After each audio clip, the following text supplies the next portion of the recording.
د جهان نیوز درنو لیدونکو سلامونه. پاکستان کې د افغان کډوالو بد وضعیت او هدفي وژنو ویره زیاته کړې ده.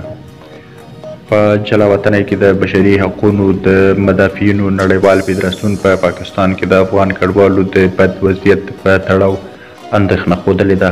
دغه فدراسیون په یوه اعلامیه کې ویلي پر افغان کډوالو وسلوال بریدونو د دوی ورکېدنې او همدارس د نیول کېدو بهیر په دغه هېواد کې د میشتو افغانانو په منځ کې ویره خپره کړې ده.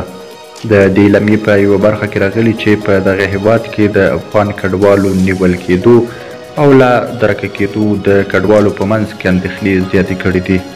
په جلا وطنۍ کې د بشري حقوقو د مدافعینو د فدراسیون د اعلامیې په یوه برخه کې راغلي.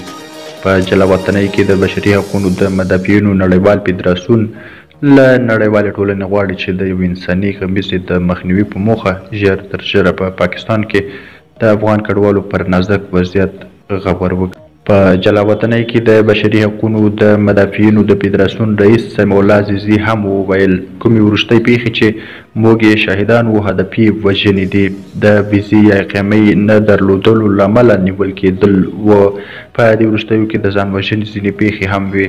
له پاکستانه د افغان کډوالو د ایستلو د بهیر له پیلېدو د 7 ورځو له تېرېدو وروسته په دغه هېواد کې یو شمېر افغان کډوال د دوی پر وړاندې د زیاتېدونکو ستونزو په تړاو اندېښنه څرګندوي. دوی له هغه څه چې په دې برخه کې د مسؤلانو نه پاملرنه بولي شکایت کوي او له پاکستانه د افغان کډوالو د ایستلو د بهیر د ژر تر ژره درېدو غوښتنه کوي.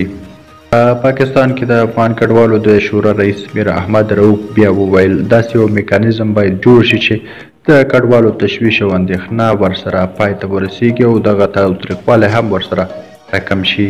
تر دې وړاندې د پاکستان د بهرنیو چارو د وزارت ویان په یوه خبري غونډه کې ویلي و چې هېواد یې دا مهال د هغو کډوالو په تړاو کوم پلان نه لري چې ICC کارتونه لري. درنو لیدونکو له ملتیا مو مننه که زموږ له چینل سره تازه ویده شوي یاست هیله ده چینل در سره سبسکرایب کړئ.